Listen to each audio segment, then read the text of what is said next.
Hello बच्चों, तो फिर से एक बार स्वागत है आपका नीट अड्डा हिंदी माध्यम में।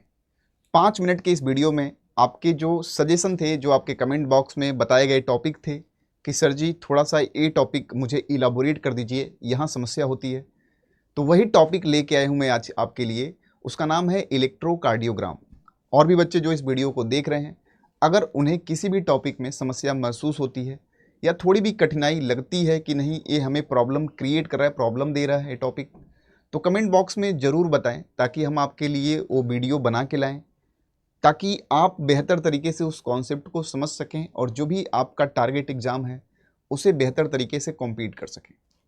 तो आज हम इसमें ईसीजी के बारे में जानेंगे कि ईसीजी होता क्या है और बहुत डिटेल में जानने की कोशिश करेंगे। ईसीजी बोले तो ईसीजी को हम बोलते हैं इलेक्ट्रोकार्डियोग्राम। हम बोलते हैं कि अगर हम अपने हार्ट के अंदर होने वाले एक्टिविटीज़ का, जो भी इलेक्ट्रिकल एक्टिविटीज़ हमारे हार्ट के अंदर हो रही हैं, उसको अगर हम ग्राफ पेपर पे प्लॉट करें तो जो हमें मिलता है ग्राफ, उसे हम इलेक्ट्रोकार्डियोग्राम कहते हैं। ध्यान रहे, नाम और जो ग्राफ मिला और जो डिवाइस है, दोनों में डिफरेंस है। जो डिवाइस हम इस्तेमाल करते हैं, जो मशीन इस्तेमाल करते हैं, उसे हम बोलते हैं इलेक्ट्रोकार्डियोग्राफ। इस सवाल बहुत बार पैनिक हो जाता है। इलेक्ट्रोकार्डियोग्राफ,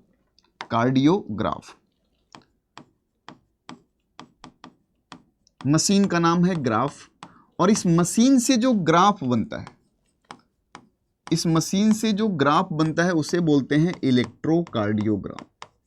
पहला डिफरेंस, इलेक्ट्रोकार्डियोग्राम। तो जब आप हॉस्पिटल में जाते होंगे तो कोई मरीज अगर भर्ती होता होगा तो पी पी पी पी की आवाज़ एक मॉनिटर पे आपको दिखाई देती होगी और एक ग्राफ बनता हुआ सा दिखाई दे रहा होगा। अब बेसिकली ये इलेक्ट्रिकल एक्टिविटी है क्या? जब हम कार्डियक साइकिल पढ़ रहे थे तो हमने देखा था कि हमारा हार्ट जो है बीट करता है, और एक हार्ट बीट के बीच का जो टाइम ड्यूरेशन होता है, यानी एक हार्ट बीट का जो टाइम होता था वो लगभग 0.8 सेकेंड होता था।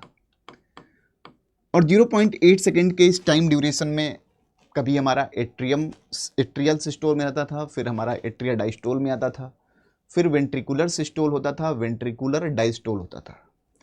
ये जो हमारे यहाँ संकुचन और अनुशिथिलन का फिनोमिना है, जो हमारे हृदय में संकुचन और अनुशिथिलन हो रहा है, जो आप शायद यहाँ पे फील कर पाएंगे। अगर मैं यहाँ दबा दूँ, यहाँ हम देखना चाहें कि हमारे यहाँ इलेक्ट्रोकार्डियोग्राम, या यहाँ पे हार्ट को फील कर पा रहे होंगे।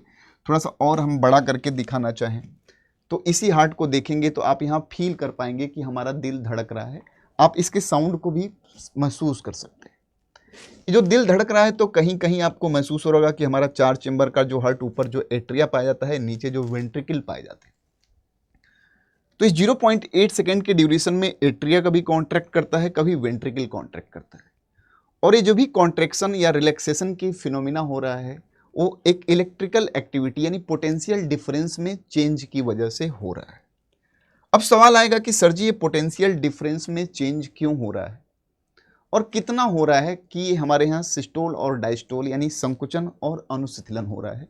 जब इसी को हम ग्राफ पेपर पे ड्रॉ करते हैं तो हम बोलते हैं कि ईसीजी है।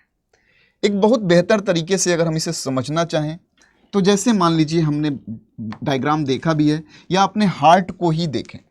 हमारे यहाँ क्या कहते हैं, हम बोलते हैं कि हमारे यहाँ जो हार्ट होता है हमारे यहाँ क्या होता है, अगर हम ह्यूमन हार्ट के सेक्शन को देखें तो हम बोलते हैं कि हमारा हार्ट क्या होता है, मायोजेनिक होता है। क्या होता है? मायोजेनिक होता है।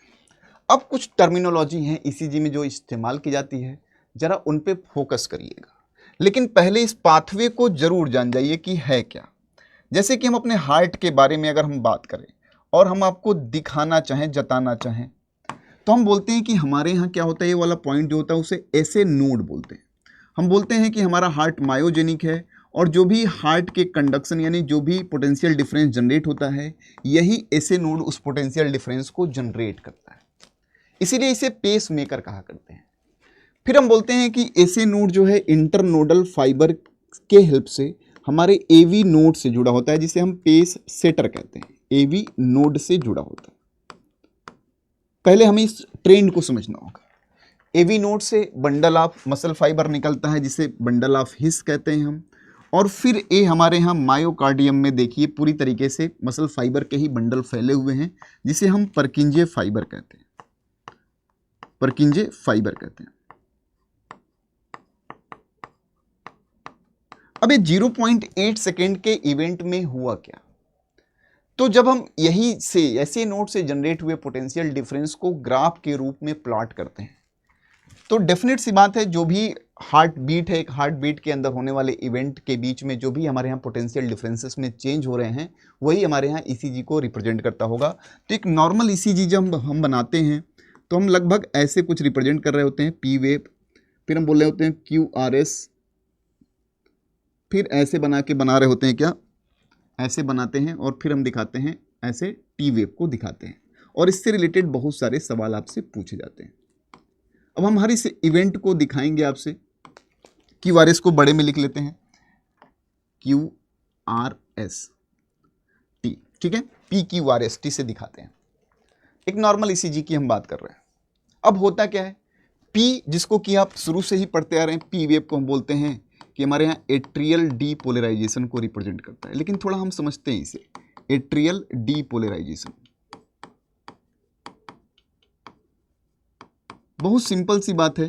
पी वेव के एक पीक दिखाई दे रहा है, हम बोलते हैं इधर से राइट, इधर से लेफ्ट, यानी यहाँ से अगर यहाँ पे अगर हमारे ऐसे नोड इंपल्स जनरेट कर रहा है, तो परकिंजे फाइबर के माध्यम से पूरे एट्रियम में हमारा इंपल्स जो है फैल जाता है इस पीक पे आके, यानी यहाँ पी जो है, पी का पीक जो है, तो पूरा हमारा एट्रियम क्या होता होगा, डीपोलराइज हो जाता होगा, क्योंकि इंपल्स पूरे एट्रियम में फैल जाती होगी। वही हम बात करें पी से लेके क्यू तक का, पी तक तो हमारे यहाँ पूरे एट्रियम में फैल गई, यानी हमारे एवी बंडल तक या एवी नोड तक पहुँच गई। अब एवी नोड से ए पी से क्यू का जो इंटरवल है, क्योंकि क्यू आर एस को हम बताते हैं कि वेंट्रिकुलर डीपोलराइजेशन को शो करता है। क्यू आर एस क्या करता है, हम बोलते हैं वेंट्रिकुलर डीपोलराइजेशन को शो करता है, वेंट्रिकुलर डीपोलराइजेशन। लेकिन थोड़ा इसको और डीपली हम समझेंगे, वेंट्रिकुलर डीपोलराइजेशन को शो करता है, यानी नीलेयों के संकुचन को। लेकिन होता क्या है, जरा समझिएगा, पी पीक पे है जब, इसका मतलब हमारा जो भी आवेग उत्पन्न हुआ था ऐसे नोड पे, वो कहीं ना कहीं हमारे एवी नोड पे पहुंच चुका है जब पी पीक पे है। तो यानी अब पी पीक पे है, और वेंट्रिकुलर डीपोलराइजेशन, वेंट्रिकल पूरी तरीके से कॉन्ट्रैक्ट तभी होगा जब हमारे परकिंजे फाइबर तक, यानी पूरे वेंट्रिकल तक ये आवेग फैल जाएगा। तो क्यू और आर जो दिखाता है, वो दिखाता है वो टाइम पीरियड, यानी पी से लेके क्यू तक का जो है टाइम पीरियड, पी से लेके क्यू तक का जो अगर हम इंटरवल की बात करें तो दिखाता है कि एबी नोड से बंडल ऑफ हिस तक हमारे यहाँ जो आवेग जा रहा है उसकी टाइमिंग को रिप्रेजेंट करता है। वही Q R bundle of his से परकिंजे फाइबर में, यानी परकिंजे फाइबर में जब पूरी तरीके से फैल जाता है तो हमारा वेंट्रिकुलर डीपोलराइजेशन हो जाता है। जो क्यू आर रिप्रेजेंट करता है वही आर एस भी रिप्रेजेंट करता है। और फिर हमारा आता है टी वेव, टी वेव को बोलते हैं कि वेंट्रिकुलर डीप रीपोलराइजेशन को शो करता है, वेंट्रिकुलर रीपोलराइजेशन, वेंट्रिकुलर रीपोलराइजेशन। आपके एनसीईआरटी में इन 3 टर्मों का जिक्र है, लेकिन आपको इसको समझना होगा ध्यान से कि हो क्या रहा है। आपके ऐसे नोड ने इंपल्स जनरेट किया, यानी वहां जब जनरेट होना चालू हुआ होगा तो पी वेव की शुरुआत हुई होगी, एवी नोड तक पहुंचने तक पी वेव की पीक मिल गई होगी हमें, बहुत ध्यान से। अब हमारा एट्रिया कॉन्ट्रैक्ट कितने समय के लिए करता है, हम बोलते हैं 0.1 सेकंड के लिए, 0.8 सेकंड में। यानी इस पीक के बाद हमारा एट्रिया जो है कॉन्ट्रैक्ट होने के बाद अब बाकी के स्टेट में क्या रहा होगा, जो चीज़ लिखी नहीं गई है, जो मैसेज लिखा नहीं गया है, यानी इस पीक के बाद हमारा एट्रिया क्या होगा, डायस्टोलिक फेज में होगा, यानी अनुशीतलित अवस्था में होगा। फिर हम बोलते हैं कि पी इंटरवल के बाद पी से क्यू तक का टाइम वो है जब हमारे पूरे बंडल ऑफ हिस में इंपल्स फैल गया, और क्यू से आर तक का वो टाइम है जब परकिंजे फाइबर में भी ये इंपल्स फैल गया, और हमारा जो वेंट्रिकल है वो पूरी तरीके से क्या हो गया, डीपोलराइज हो गया, संकुचित हो गया। ठीक है, जब पूरी तरीके से संकुचित होगा उसके बाद क्या होगा, अनुशीतलन की शुरुआत होगी। तो डीपोलराइजेशन के बाद शुरुआत किसकी होती है, रीपोलराइजेशन की शुरुआत होती है। तो अगर आप इंपल्स के डायरेक्शन के हिसाब से पी क्यू आर एस को पढ़ेंगे तो आप बेहतर तरीके से समझ पाएंगे, क्योंकि ये टाइम लेने वाला इवेंट है। पहले इंपल्स यहाँ बनेगा, यहाँ से यहाँ कैरी करेगा, तो जो टाइम लगेगा वही इसका टाइम है। तो हम बोलते हैं कि एक नॉर्मल ईसीजी में P Q R S T के बीच का जो एक गैप है वो 0.8 सेकेंड का आना चाहिए, क्योंकि हमारा दिल 72 बार धड़कता है 1 मिनट में। तो इसी एक हार्ट बीट के इवेंट को हम कार्डियक साइकिल में पढ़ते हैं, और इसी कार्डियक साइकिल के इवेंट के जो भी चेंजेज हो रहे हैं पोटेंशियल डिफरेंस में, जब हम इसको कागज पे ड्रॉ करते हैं तो हम बोलते हैं यही हमारा क्या है, इलेक्ट्रोकार्डियोग्राम है। याद रहे, जो ग्राफ मिलता है उसे ग्राम बोलते हैं, और जिस डिवाइस का इस्तेमाल हम करते हैं उसे इलेक्ट्रोकार्डियोग्राफ बोलते हैं। इसमें कंफ्यूज नहीं होना।